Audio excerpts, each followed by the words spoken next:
As a wedding planner who's been in the industry for many years now, my 31 male party trick amongst close friends and family is being able to guess how long my clients' marriages will last, with pretty alarming accuracy. If you ask anyone in the industry, there are specific indicators while working with a couple that allow us to gauge compatibility.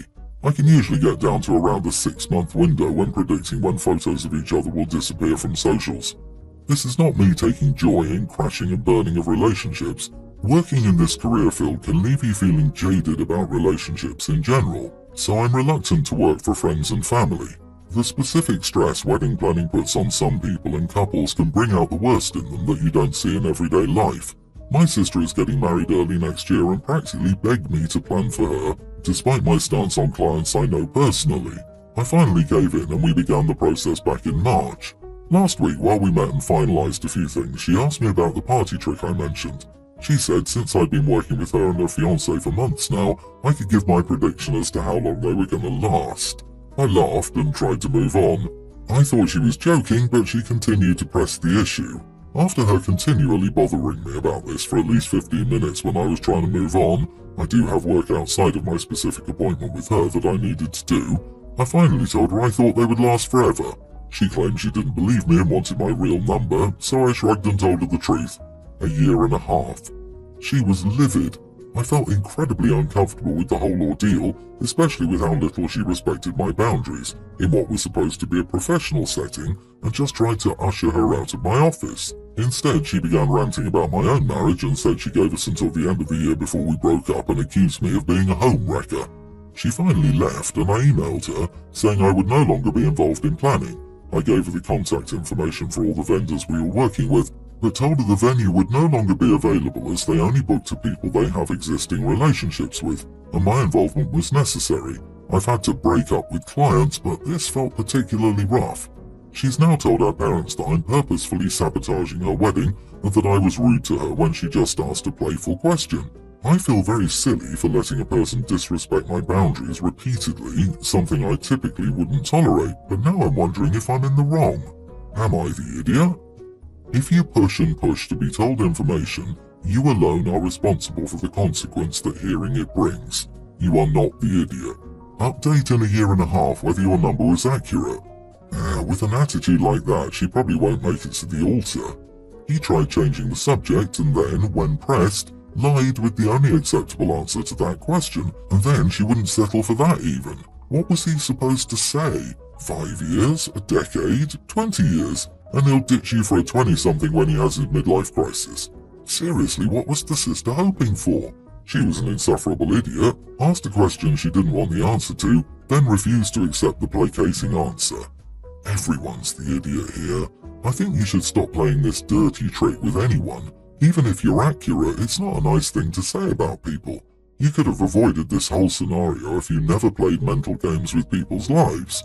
Now, of course, your sister is an idiot for pushing and pushing, but you should never have told her the truth. Yeah, I can't even imagine wanting to work with someone who has the reputation of saying crap like this about clients in any industry. Honestly, you are the idiot for the loss of venue. There are ways you could have backed off and still salvaged that. Leaving her in the lurch was not cool. If you genuinely believe that you have an accurate talent for predicting the length of marriages, genuinely care for your sister, the time to reveal this info is not as a party trick. It's to be done with heartfelt and genuine advice. Where is the concern that your sister is looking to marry someone that you think is destined for failure? I think you missed an opportunity with your sister. Maybe she feels uncertain about her choice. She was ineptly looking for a real connection with you, so of course, the flip 1.5 years hurt. I, 24 male, have been with my boyfriend 27 for 2 months now, and for my mother's birthday we were invited over to my parents' house for dinner. I'm vegan and so are all of my close relatives. My boyfriend loves eating meat and dairy. It's not what I choose to do, but he's an adult and gets to make his own decisions. I've never dictated to him to eat in a certain way before. It was the first time my parents had us over for more than drinks and snacks, and my mother had spent days preparing everything for a perfect evening. When I talked to my boyfriend about all those meals my mother was cooking, he seemed a bit upset about the lack of meat. It's a vegan household and every guest except for him is, at the very least, a vegetarian. What did he expect? I assured him that there would be plenty of options he liked: pasta salad, baked potatoes, Soups, beans, lentils, loads of cake. In response, he told me he'd bring some steak for himself to make it bearable. I asked him not to do that because I think that bringing your own food to a dinner party when there's plenty of food available is fairly rude. Obviously, that doesn't apply to allergies or extremely picky eaters. I found it especially disrespectful because my parents can't stand the smell of meat, so bringing meat into their household is blatantly ignoring their boundaries. I explained all of that to him and he got huffy and argued that I didn't mind him eating meat near me. Yeah, that's true, but it isn't about me but about my parents, who've invited us inside their home. And just because I'm comfortable with something doesn't mean they have to be. In the end, he agreed not to take any steak with him, but he told me I was being too pushy about our lifestyle, and that it was no surprise no one liked vegans, and called me an idiot for forcing him not to eat meat for a single evening.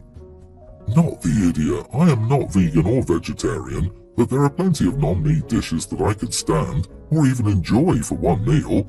He's making it into way too big a deal.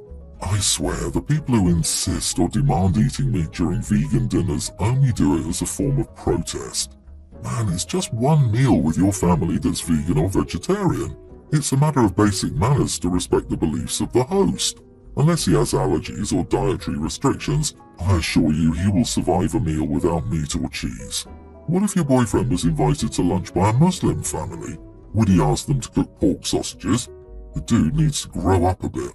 Beyond this single episode, I invite you to reflect on your relationship with your boyfriend, because the food topic will probably return to every reunion with your family, Thanksgiving, Christmas, etc.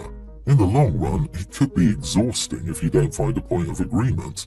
Honestly, his reaction is crappy and will be a deal breaker. I, 28 female, am getting married to my fiancé Nick, 29 male, this August. Nick's parents are paying for most of the wedding while we're covering some smaller expenses. Due to Nick being their only child, they wanted a bigger wedding and were allowed to invite a lot of business partners to it, which is something I don't mind as Nick and I wanted more of a formal wedding. We've sent the invitations with the dress code of being a black tie, so formal. I have a younger sister, Kate, 22, who's a golden child in my family, where my parents and grandparents would allow her to do anything she wanted. My sister and I have a relationship, but we're not super close. Now to the issue. Recently, my sister got into the all-natural trend, which I had no issues with until I saw her dress to my wedding. The dress is above knee length and is silky champagne colour, which looks more like a nightie for the wedding night instead of the dress. And my sister is not planning on wearing any bra or cover underneath, leaving very little to the imagination. She's quite busty. The dress doesn't fit with the dress code and honestly makes her look like she just came from filming a cheap adult film. She also let her hair grow on her legs and armpits and is not planning on shaving either. I've tried to tell her as politely as I can that she can't show up at my wedding like this and needs to wear a bra with this type of dress as well to find a better outfit that suits the dress code. Still, Kate was not having any of this and called me a jealous idiot who was trying to control her. I've explained to her that I'm not paying for the wedding. There are reasons why the dress code has been set in place, and I've also mentioned business partners attending the wedding. I would like my only sister to look presentable, otherwise she'll not be allowed to come. This resulted in Kate storming off. My parents are on Kate's side, while my fiancé and mother-in-law agree with me. Edit, to address my comments about my sister's appearance. Unfortunately, where I live, looks are very important, as well as personal hygiene, and women are expected to shave at least their armpits and legs if wearing a revealing dress. If my sister decided to show up somewhere else looking like this or at work, she would immediately be asked to take care of herself and make herself presentable. Otherwise, she's not allowed on the premises. Regarding the bra comment, some dresses and styles allow you to get away with not wearing one. Her dress was not one of them, and as mentioned, it made her look like she was ready for bed and not to attend the event. Again, wearing it in public would result in most places asking her to cover up, and would not let her in uncovered. That dress is a nightie, not a dress. Couple that with not wearing a bra and it would look like she's on her way to bed, not a wedding. And why champagne in colour? That's a bridal colour. If she does wear that, she'll be embarrassing herself. Not the idiot, it's your wedding, and she doesn't have to come if she doesn't want to follow the dress code. Definitely, you are the idiot about the bra and shaving comments. Shaving has nothing to do with hygiene, else most men would be unhygienic, and bras have nothing to do with hygiene. These things are about policing women's bodies. And as long as women continue to buy into these beauty standards, they will persist. You can be formally attired without shaving or a bra. Men do it all the time. No man, or at least anyone I know, would show up to a black tie event wearing shorts showing off their hairy legs. It's not about policing someone's body. There's an appropriate way of appearing in certain situations. You wouldn't walk into a job interview with hairy underarms. People get too defensive about body hair, then try to play the victim when others don't want their attitude. Agree, I don't think you get to police her shaving, but the actual clothes on her body can be expected to conform to the dress code. The jealous idiot accusation is kind of funny and reads like a projection to me. This outfit spat screams of attention-seeking behaviour on her part. Be ready for your parents to bring her along to crash, even if you uninvite her from the wedding. I, 18 male, am going across the country for college. I have 4 brothers, teen to pre-tween, and 1 sister, tween. I, the oldest, and my sister, the only girl, have private rooms, while my younger brothers have to share. Only Jay, teen, and Ty, teen, are important in this. Jay has been annoying me for years about moving into my room when I move out, like demanding that he has the right to the room as the second oldest, which I consistently shot down since that sounds like BS. Jay and I don't get along since he feels extremely entitled to everything and is an idiot, such as telling our sister she needed to lose weight and accidentally breaking Ty's Lego collection. Last week when I told him I wouldn't give him my room, he went to our parents about how badly he wants his own room. My mum sat me down and, while not forcing me to give away my room, heavily implied that I should give one of my brothers my room. A couple of days ago, while Jay was on a camping trip with his friends, I offered Ty my room. Ty is a good kid and I'm probably closest to him out of all my siblings, so it just made sense. Ty accepted the offer and my parents agreed to it since everyone seemed happy with this arrangement. Yesterday, Jay came home to us moving Ty's keyboard into my room and started frothing at the mouth at the realization that Ty was getting the room instead of him. My dad quickly shut down Jay's thinly veiled insults about Ty, and Jay ran off crying while my mom went to comfort him. My dad fully believes that it's my choice if and who I give my room to, and that Jay got the private room he wanted, so he can't complain. My mom is annoyed that her golden boy is upset, and says I should just give him the room to avoid any more conflict. Am I the idiot? What the heck? And everyone's the idiot here. What kind of parents are these who let one sibling decide which sibling to give a room to? Isn't it the parents' house? This should be the parents' decision, but apparently they don't have the backbone to tell you, when you move out, we decide what to do with your room, not you. Look kid, it's not your house. I don't even understand why it's your decision to dish out rooms. Also, both of them will get their own room anyways, so I also don't understand what's so important about your old room. And finally, just because you aren't as close to one of your brothers doesn't mean that that is how this should be decided. Overall, all of you screwed this up, mainly the parents, for allowing all of this to occur as it did and giving you so much power, which you don't seem mature enough to handle right now.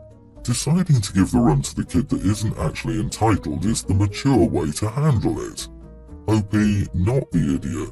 Your mother gave you the option of giving up your room to one of your brothers, and you've done just that. Now both of the next youngest brothers have their own rooms. Is your room more desirable for some reason? Whatever, you were told to pick one of the brothers to take over your spot, and you did. All that said, your parents should probably have made the assignment, but apparently, they wimped out and left the decision to you. You had definite reasons why you chose the brother you did. My family has a beautiful 22-carat gold 6-carat sapphire ring that originally belonged to my great-grandmother and was passed down. Everybody that wore it suffered some sort of misfortune, an untimely death of themselves or husbands or children, financial ruin, infidelity of partner, etc. Hence, over time, people in the family began to believe it was cursed, and although we still own it, nobody has worn it in years. My fiancée absolutely adores sapphires and loves the ring. She doesn't believe in superstition and knows nobody else in the family wants the ring, so she asked me to give it to her as an engagement present.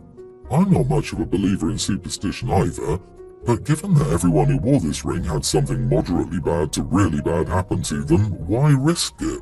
I have the means to buy another sapphire engagement ring that doesn't have a potential curse on it. My fiancé thinks this makes me the idiot because I'm letting a really quality ring go to waste just because of superstition. Maybe, but again, I don't see the need to tempt fate. Does this make me the idiot?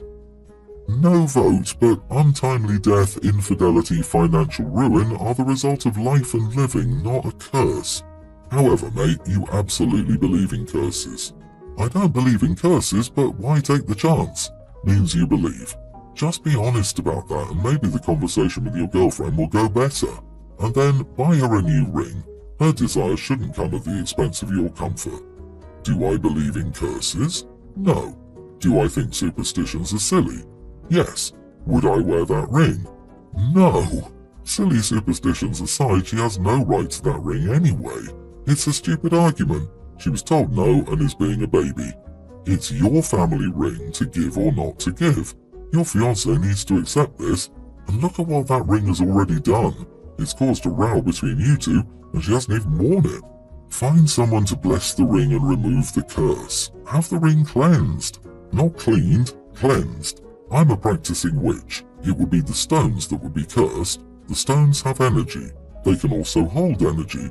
My jeweler will do diamond swaps where he keeps the old stones, and I pay the difference of the new ones if they're bigger, better grade. Maybe see if you can find a jeweler that will do something similar. Probably won't be cheap, but it could help get the bad stones out at a reasonable price and keep the ring style. Stones hold bad energy. I love the internet. Thank you for enlightening us. I'll admit it's off-putting that she keeps insisting on wearing it, even when it would make you and your family uncomfortable. I'm sure she's a nice person, but that's not the best look. Your family believes in the curse. Whether you or she do or do not is irrelevant. That should be reason enough for her not to get it, simply out of respect for their beliefs and how they're likely to perceive someone willing to wear something like that. Because of this, I would tell her it's not up for her to have at all and never really was.